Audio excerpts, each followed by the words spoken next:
শাকিব খানকে আমি পছন্দ করি না। অনেক ভালো লাগছে এরকম একটি মোড়ক উন্মোচনের অনুষ্ঠানে আসতে পেরে। এটা তো আমাদেরই পরিবার। আমি মনে করি একজন পরিবারের সদস্য হিসেবে এখানে আসা আমার দরকার ছিল, এজন্য এসেছি। আর রূপালী বাংলাদেশের পরিবারের সবার জন্য অনেক অনেক শুভকামনা। আশা করব সবসময় আমাদের পাশে থেকে অনেক দূরে এগিয়ে যাবে। আমি কিছুদিন অফ রেখেছিলাম, এখন আবার নাটক দিয়ে শুরু করেছি। আর সামনে আমার একটি সিনেমা রিলিজ পাবে, এটা ফেব্রুয়ারির পরে। এটা হচ্ছে অনুদানের সিনেমা, এটার নাম হচ্ছে বীর মাতা। এটা ডিরেক্টর জাভেদ মিন্টু ভাইয়া। এটা অনুদানের সিনেমা, আর নামটা যেহেতু বীর মাতা, এটা দেশের গল্প নিয়ে সিনেমাটি। আর এটাতে আমার কোনো হিরো নাই, আমার উপরেই ভিত্তি করে গল্পটা।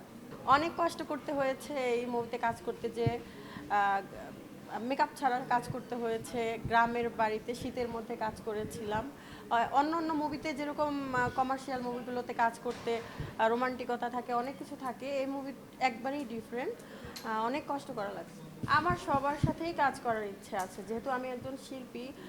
স্পেসিফিক আমি কারো নাম বলবো না যে অমুকের সাথে কাজ করার ইচ্ছা আছে বা অমুকের সাথে নাই, এটা বলবো না। হ্যাঁ, প্রিয়তমা, সুড়ঙ্গ দুটোই দেখা হয়েছে আমার। আর আমি জানি শাকিব খানের সিনেমা হিট হবে, বাট এটা নিয়ে আমি মোটেও এক্সাইটেড না। আমি শাকিব খানকে অ্যাজ এ সুপারস্টার হিসেবে পছন্দ করি, বাট ব্যক্তি শাকিব খানকে আমি পছন্দ করি না।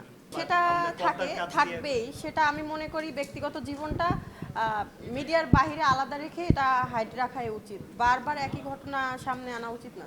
তো অনেকেই আছে। আর কেন, সুড়ঙ্গ রিলিজ হয়েছে, সুড়ঙ্গ কি ফ্লপ গেছে? এরকম অনেকেই আছে। নতুনদেরকে জায়গা দিতে হবে, নয়তো এক শাকিব খানকে নিয়েই পড়ে থাকতে হবে। আমার মনে হয় নাটকে যারা অ্যাক্টিং করে, যারা ভালো ভালো স্টার আর্টিস্ট আছে, তাদেরকেও সুযোগ দেওয়া উচিত। তাদেরও উচিত সিনেমাতে কাজ করা। না, এটা গল্পের উপরে অনেকটা ডিপেন্ড করে। যতই নাটকে দেখুক, গল্প যদি ভালো হয় তখন আবার অডিয়েন্সকে টানবেই, হলে দর্শক যাবেই। এরকম তো অনেক সিনেমা রিলিজ হয়েছে। আয়নাবাজিতেও তো নাটকের আর্টিস্টই ছিল। তারপর হাওয়াতেও নাটকের আর্টিস্টরাই, ম্যাক্সিমাম নাটকের আর্টিস্ট ছিল। আমি মনে করি গল্প ভালো হলে দর্শক অবশ্যই হলে যাবে, আর মেকিং এর উপরেও নির্ভর করে।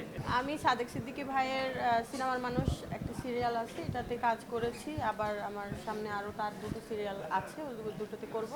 আর সিদ্দিক ভাইয়ের সাথে, সিদ্দিক ভাইয়ের ডিরেকশনে 5টা সিঙ্গেল নাটকের কাজ শেষ করেছি। প্রিয় অভিনেত্রী আমি, আর যারা আমার কলিগ আছে সবার কাজে আমার ভালো লাগে। আনিসুর রহমান, মিলন ভাই, সিদ্দিক ভাই, তারপরে আবার নতুন অনেকেই আছে যাদের সাথেও কাজ করি। আমার গ্রামের নাটকগুলো করতে বেশি ভালো লাগে, আমি গ্রামের গল্প বেশি করি। এটা তো আমি যেহেতু শিল্পী সমিতির একজন মেম্বার, আমার জন্য এটা অনেক আনন্দের ব্যাপার। আর আমাদের ফেরদৌস ভাই খুবই পছন্দের একজন অভিনেতা আমার।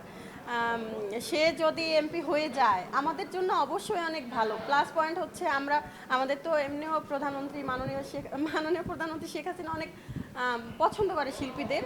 ফেরদৌস ভাই যদি হয়ে যায়, আমার মনে হয় আমরা তার আরও কাছে চলে যাব।